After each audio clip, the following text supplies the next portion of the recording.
Yeah, I know, it's a snapshot. I can take it. It's one of those pictures though that I just happened to take, and when I looked at it before I hit the delete key, because that's what I was going to do, and I thought, hang on a second, there's a few elements about this picture I like. The fact that she has actually spotted me, given a big smile, has really helped. They're here all enjoying, well, some of them look as if they're actually enjoying their cups of coffee. Love the reflection in the window, and it's just a nice summer's day. There's people just out relaxing, having a bit of fun, walking around. It's down in Cardiff Bay, and why not? And then when you think why not, you think, hang on a second, this isn't what I term as being a photographic image. This is one of those pictures that you can actually have a little bit of fun with as well. You can actually try different filters. You can begin to explore, you can begin to experiment, and that's exactly what we're going to be doing. But we're going to be keeping it all completely adjustable. Right, making a start, coming to the layers panel here. We're going to be using one layer, the background layer. But if you right click, you can change to convert to smart object, which will remove the lock, and it's renamed it layer 0. It is now a smart object. Thank you very much. If we go to image, adjustment, our first stop is going to be shadow and highlights. And the reason for this is, if I just move this across this area here, I just love the various sort of reflections. When you start to look at it, the colours in this reflection, I thought was brilliant. So just taking it up a little bit more, just trying to pull the most out of that reflection area. That looks pretty good. Coming across the highlights, again, I'm just going to go for the tones on the highlights, just moving this back and forth, perhaps just a little bit. Nope, it's just the detail in the cloud there, looks pretty good. The radius, worth exploring. But we'll leave it where it is and click OK to that. If I just switch it on and off, you can see the difference we've made to the image. Right, for the next stage, the filters. Filter, dropping down to stylize, going to diffuse, going to one of my favorite diffuse ones, which is the anisotropic one. Here she is, busy working away. You can see it's flashing under there, pulsing under 100. Any second now it'll drop into place when, thank you, it's finished. In it goes. If you just click in the window, let's take a look. That is what it's doing to the picture. It's just breaking it up nicely. It's just flip. Yeah, it's just blurring it. It's just moving it around a bit. Right, back to filter, diffuse, there it is there, exactly the same. We're going to click OK to that. It's working away, but I have clicked OK to it, so hopefully it'll go in twice when it's finished flashing away there. Takes a little bit of time. There it is, it's gone in twice, it's still there.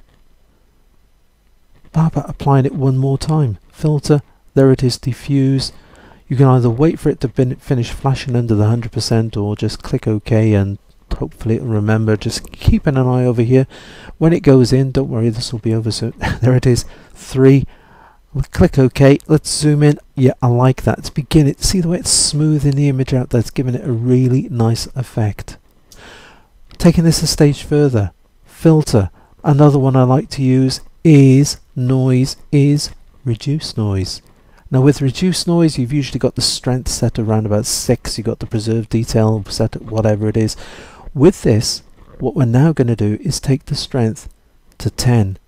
We're going to take the preserve detail to 0. We're going to take the color noise to 0. We're going to take the sharpening detail to 0, and we're going to wait for it just to finish working its way through.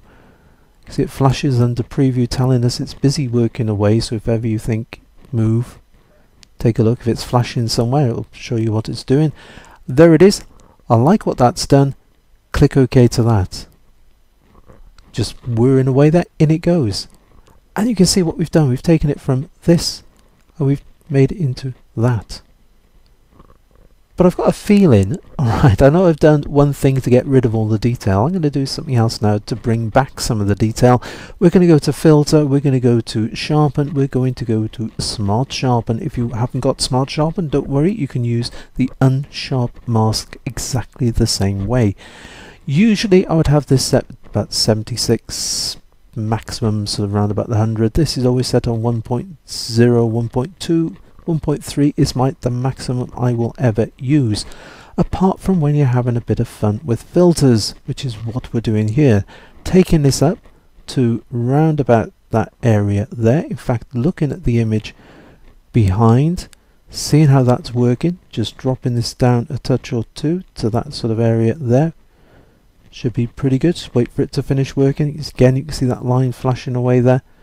Just bringing it back, and you can see the way it's just adding, and it's those little bits and pieces. If I just switch that on and off, that's the before, that's the after. You can see what it's actually adding to it. Click OK. Don't forget, these are all completely adjustable. You can come back into these, you can change, you can adjust these at any time.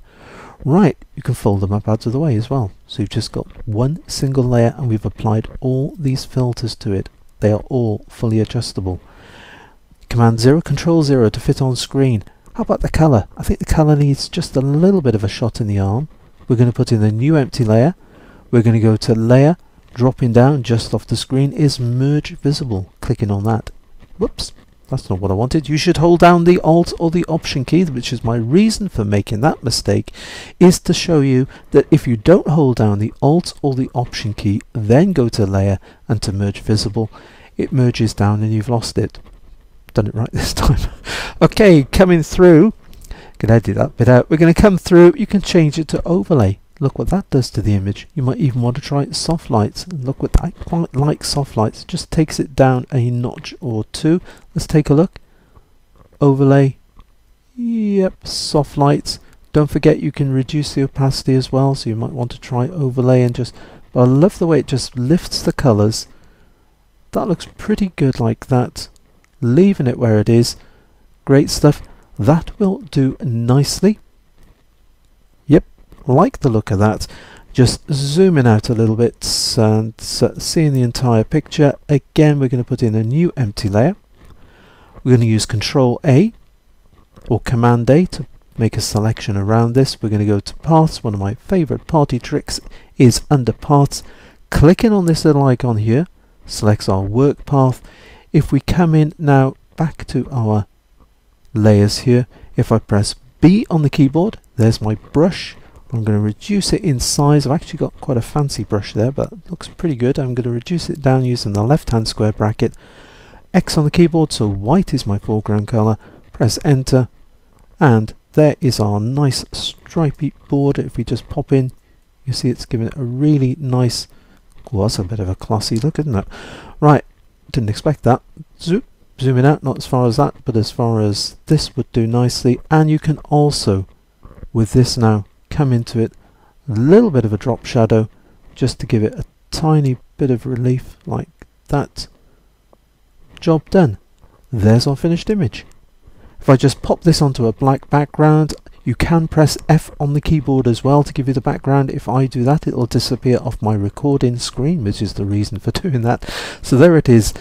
There's our finished image. What started off life as just a snapshot. Let's just switch this off. There it is. That's our starting image, and switching it back on again. There's our finished image. So don't delete it. See what you can do with filters. Try experimenting, and there it is. There's our finished image. Until the next time, happy imaging and take care.